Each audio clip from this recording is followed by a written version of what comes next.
That didn't work out. Fuck it. We gonna keep that in there. Attempt number 2 at an entrance shot. We're waiting on a preamp to get here. I am doing a preamp replacement. I have an idea of how I'm gonna have it hooked up. I need to run a second longer XLR, which I just lost selling my old microphone. The idea I'm gonna have this tube microphone. They run with their own power supply, a hotter signal. So I'm thinking running the XLR microphone into the new said preamps line input and running a second XLR for non-tube microphones, fed microphones, etc. into the regular XLR. So when I just hit line, it's for a tube mic. If it's non-line and I click phantom power, it'll be for a regular FET microphone. I'm not gonna spoil what preamp I'm getting. I'm going from 2 channels down to 1 channel. I used to record at my desk mic, and I also had mic stand for people. So that explained why I had 2 channels. I didn't use it for mixing or anything. It's literally recording purposes only. I might get a second channel again eventually of a different flavor preamp. I know what I would get if I go back to 2. I don't want to spoil what I'm getting, but it'll make sense once I show what I'm getting. We got our 1 channel slotted, ready, open. As soon as it gets here, we're gonna plug play, have some fun, see how it sounds in comparison. And again, I'll dip into why I made the switch. It is for very nerdy technical purposes, and I don't want to turn into a tell you how to do things or overly technical channel, but there is a lot that goes behind the scenes of recording people. One nerdy thing I can get into right now, I actually used to have a shelf right here, and you're supposed to space these units out, tube and non-tube, so that way there's some breathing room, but it's actually very cool back there, and there's vents anyway. Overall, I don't think it's really gonna hurt anything, but really everything moved. This is 2 units right here. Everything moved 2 units up. The shelf, I flipped upside down and used it as a platform to slide the lowest piece of gear over top of it. So this used to be down here. This used to be where this used to be, and my old preamp used to be in the slot that this is in, and the shelf used to be up here. But it really helps me because this is me. This is my head height sitting straight up. Speakers, tweeters go directly to my ears. And then without bending down, I can more easily reach all these knobs. So it's pretty nice. Now, actually, that actually helped me out a lot. I've been homesick for like 4 or 5 days going on now. I'm feeling a lot better today.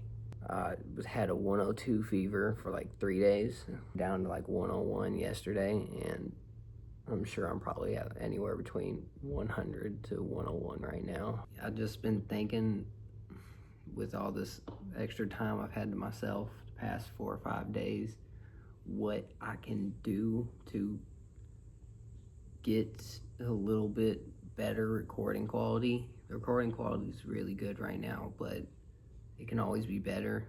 This is hard for me to do, but I'm leaving warm audio in terms of my preamp. I'm keeping everything else I have warm audio. I have a lot of warm audio stuff, actually. I'm leaving what I'm leaving behind, the WA273, for 1 channel count. I'm going down because I don't need it. They have 1 flaw in that EQ, the 73 itself, no EQ, sounds awesome, it's great. The EQ is where it lacks due to one specific reason. Rupert Neve, when he designed the 1073, highly stressed that there should be 3 inductors on the EQ circuit for it to behave and have the Q that it does. When you don't use the correct amount or the correct kind or the correct spec inductor, the preamp, when it's driven hard, all that saturation and voltage going into the EQ circuitry doesn't reflect the way that it should. The low end got phasey on the unit. Electrical noise was introduced due to it not being able to contain all that voltage. The high end would get brittle. So I never pushed the EQ. I always did subtractive. And a lot of the time I was not only doing subtractive what I didn't want in the recording, but I was doing subtractive internal noise to the unit. It was never ground noise. It was never, I went through all those phases and everything, and upon doing my research, I was capable to find out what I was hearing in my ear was. So to just get around that and not have to worry about that, I was actually gonna send the unit in to get a faceplate replacement because I'm OCD and I scratched it up like an idiot. And even though I shouldn't care about those things, I do care about those things. And so instead of spending $200 to $400, however much money it would have costed, shipping and parts and labor, bench time, etc., I would have spent that money and still had the underlying issues that I felt about that one specific unit. So, and I don't want to abandon what I do.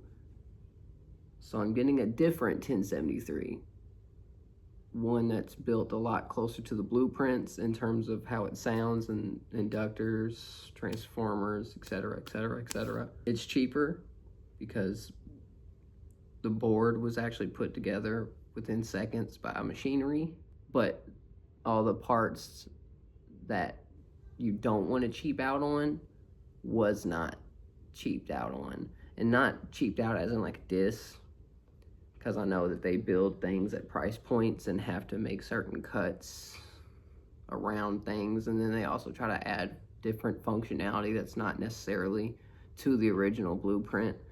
For me, I think it's the right choice based on what I hear. It gets here, I guess the reveal of what company I'm talking about is, you can probably guess. And then once it gets here and I hook it up and we do some stuff, I will also reveal what I'm thinking about getting and what I thought about getting for my eventual second channel, because I have one channel open now. Yeah. I'm just here for the candy.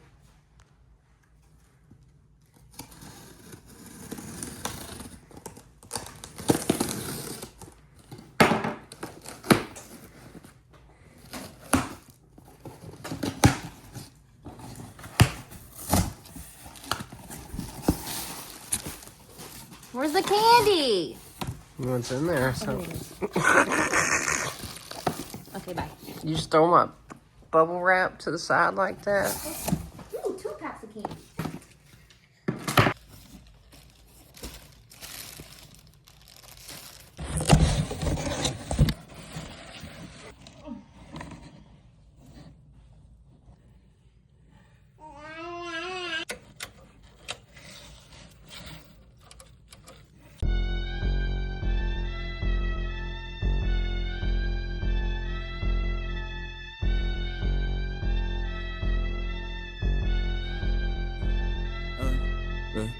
Louis Metro, Louis Metro, Louis Metro, Louis Metro. It's time to go home.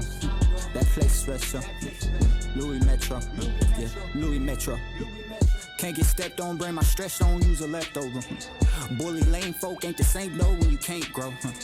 Bet you ain't know I'm a cardinal from that mongrel. Officially hooked up. Got 2 cables running to it. It works.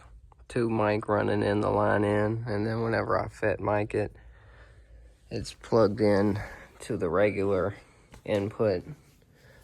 So all I have to do if I want to switch over to XLR, undo the line, and we do 48 volts.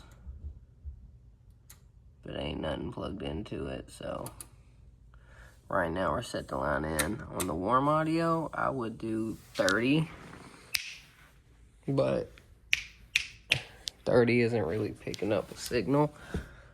So 35. We're gonna have it, I used to always have it set to 40. So the way I'm gonna baseline this to see if I really like it, I have all the EQ settings at the settings that I had the warm unit as. But yeah, I went with the Heritage Audio unit simply because of the proper inductors on the EQ circuitry made in Europe. So I honestly think it's a better choice for me. So far it looks beautiful, I ain't gonna lie. That looks amazing. Right now, channel 2, just because all my sessions are 2, my template is set for channel 2 is my booth mic. So right now we have channel 2, Heritage 73EQ, channel 3, WA1B, channel 4, EQ-PWA. I could just dolly chain it and only use one channel, but I like the option of within my DAW deciding if I want to use something or not. So this Q right here is my EQ-PWA. This one right here is my WA1B, and I can decide if I want to use something or not. Let me spin back. I'm sorry, I didn't even tell you. The second channel I would like to have on here is going to be a Heritage Audio 81A. So the 81A has the same 73 preamp, but it has 81 EQ circuitry. So I think it'd be a nice second flavor to have a more surgical version of this, but still stick to the formula that I've kind of had. So one day everything will move down one unit, and under this 73 I will have a 81. Got it from Sweetwater. B stock. Sold the WA273EQ. It had some cosmetic damage that I literally just did to it like last week. I sold it to Guitar Center for $700. I probably could have got a little more, but honestly, who's gonna pay $1,000 or whatever? So, and then I found this B stock Heritage for $800. So I'm really only out $100, and the internal components are better and more true to the original EQ circuitry. So that was my whole thing out of this deal. I wanted more accurate EQ circuitry. And yeah, I need to get somebody over here to record ASAP, or just record vocals myself tonight, either or, because I really want to A-B, because I have it left at the settings that I had to warm, so I'm going to have a solid baseline to know off the rip. So it's a Monday night, so the likelihood of somebody coming over to record is slim to none. So what I'm going to do, I recorded a verse, a hook and some verses on a song not too many nights ago, and what I'm going to do is mute the verse and then punch a new one underneath, and then just compare the two. We're going to start at the same settings. So, first session down with the Heritage Audio. It's way better. Yeah, I'm not gonna lie. I can't even sugarcoat it. I can't even say it's only the inductors at this point. Like, I recorded. I can zoom in for you. Oh, it won't let me zoom in. This right here. Oh, dang. This camera angle's terrible. I apologize. Right there. That is the Heritage Audio. That is the warm audio. I messed around until the waveforms were about the same size in terms of preamp. I'm bringing this tube mic in through the line, so where I would normally be at like way lower, I was able to push this a lot higher. And but what I did as a true test, at first I changed this. I changed the EQ, And then because I was able to change this, I messed with this a little bit. And I was like, man, that sounds good. But as the true test, I went back to normal. I set these EQs to the same settings. I had the warm one, minus the fact I can't put this one at 10K. It's stuck at 12K. And the difference is pretty crazy, like here. So we're gonna listen to the warm first, just as our reference.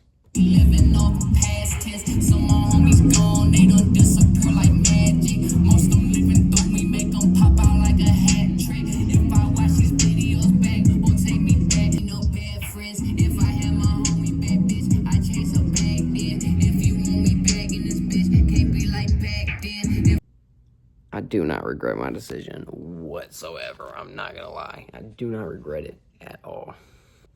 So in conclusion, I'm probably gonna re-record this whole song. The whole fucking thing. I used to honestly, the way the warm sounded running this mic into it wasn't terrible. But this mic is over the top for sure. So if that sounded that smooth, I can only imagine every single other mic. Like, I'm excited. I'm excited to get some more sessions. And that was just me. If y'all don't know, I do make music.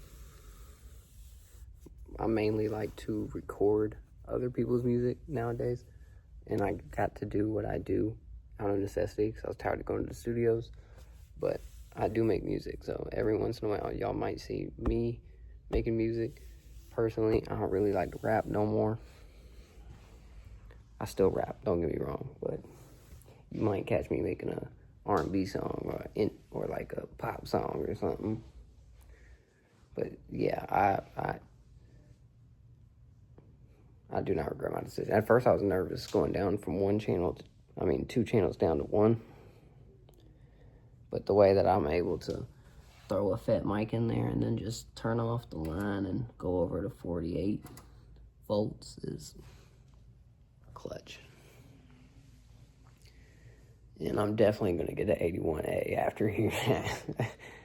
I'm going to go back to 2 channels, but I'm not going to have 2 73s. I also was leaning towards getting a Heritage bridge strip for my second channel, but then that's like essentially having 2 1073s with, except one 73 having a variable high boost that you can change, and then a 1/2 of a stereo compressor, so like a mono bus compressor.